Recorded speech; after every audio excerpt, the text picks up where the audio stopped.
Hi everyone, I'm Jane Osler, Global Thought Leadership EVP at Kantar, and I'm joined here today by Jeff Painter, who is Chief Insights Officer at Pladis.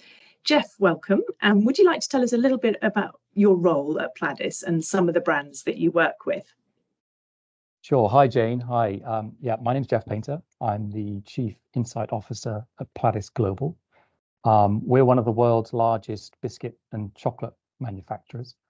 Pladis is a company that maybe some people may not have heard of. We've only been in this form for the last 7 years, but we're a proud custodian of many brands with a long heritage, some stretching back over several hundred years, to brands that include McVitie's, Ulka, Jacobs, and Godiva. So if you walk into many people's kitchens around the world, you'll find our brands. Great. And so, as you know, Jeff, at Kantar, we've recently released the Blueprint for Brand Growth, which is a guide for CMOs. It's an evidence-based framework. And we introduce a growth driver and 3 growth accelerators. And one of the growth accelerators I wanted to talk to you about today is called Predispose More People. I'll just spend a couple of seconds describing what that is. So predisposition is a sense that people have that your brand is the right choice, and it builds a positive bias towards your brand. Predisposition is built by cultivating positive mental perceptions and salience with current buyers and future buyers through exposures and experiences. So can you tell me a little bit more about how Pladis has changed the way it connects with consumers to stay meaningful, different, and salient? Sure. Look, recently we've actually been thinking a lot about our model for growth, and we've used a number of the blueprint principles that you're talking about to help educate our marketers to really think about those key drivers of growth. I think for us it starts with the categories, and our categories by nature are repertoire. Consumers choose snacking and food products from a repertoire of their favorite choices. And so that we believe it's a super important thing to build consumer predisposition towards our brands in order to be successful and to make sure that we are chosen from many others at that moment of demand. But the truth is that many of the brands that we have in our stable, our heritage brands, they've been around for decades, if not centuries. And so as marketers, we're custodians of those brands. And it's key that we really keep them very relevant for today's consumers. And so we've used the thought of predisposition to help us think about our brands, to think about that growth model. We've clarified the brand positioning on a number of our brands by sharpening insights and the essence and what our brands stand for. And we're using that to great impact in the marketplace. In our study, we looked at attitudinal and behavioural data spanning over a decade. And we know that it's not just coming to mind that counts, it's actually what comes to mind. Brands that are more meaningfully different to more consumers grow 3 times as fast when they increase their salience. So how do you connect with your consumers, and how do you ensure that things like your media investment and your creative work to build predisposition? Yeah, of course. Look, being meaningful, different, and salient, actually, as you say, it's a lot more than just communication to consumers. We've recently been doing a lot of work on one of our flagship brands, McVitie's, available in the UK, but also markets around the world.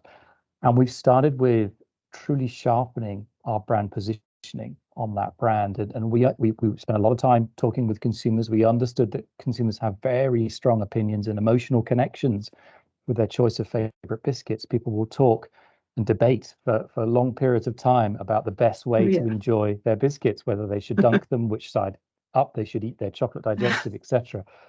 And so we've taken the essence of that idea into our understanding of our brand, and we built on that idea, and we've recognized that actually McVitie's is very much the original biscuit. Everything else on the shelf is largely an imitation. And so we've taken that as a brand essence. We've created an idea of we bake them, but you make them, to talk about the interaction that we have with our consumers and their love for our products. And we've turned that into a campaign idea that we've started about 6 months ago. We started to put the executions out in the UK, but ultimately we imagine it to be a global idea. And we're very happy with the work and the connection that we're getting with consumers and the great reaction we've had from consumers and actually from our retail partners. So as we look ahead, we will execute this idea going forward in both paid and earned channels. We're very excited by it, and we're very happy with the results so far. Great. And let's talk a little bit more, if you can, about media channels and media investment and how you might adapt that according to the market or the brand that you're trying to promote. Sure, and look, like many other players, we look hard at our media mix. What is the right medium to get to our consumers? We have shifted that mix considerably over the years away from traditional to more digital and also earned media channels too. So look, very much we take an approach of efficiency, of understanding our target audience and seeing what it takes to reach them. That mix is a little different country to country around our system, but we engage a lot with our media partners to ensure that we find the most effective ways. Great. And finally, let's talk about other markets. Your role is a global role. So let's talk about some of the differences in how you might predispose more people in different countries. Do you have the same approach for your brand in every market? For example, you talked about heritage earlier on. Some brands might have heritage in some markets, but not in others. So let's just talk a little bit about market differences, please. Sure, you're right. Look, we are a global player, and there are naturally differences across the markets that we operate in around the world, and our brands have, some different heritage in those markets. But fundamentally, we use the idea of building predisposition across our system. We talk a lot about world-class brands and what we need to do to build predisposition into consumers' desire for those brands around our system.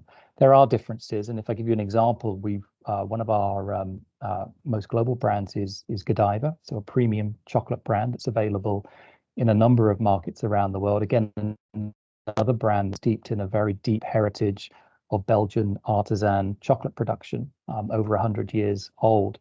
And we're working in markets across the globe to really make that brand highly meaningful, differentiated, and salient for consumers.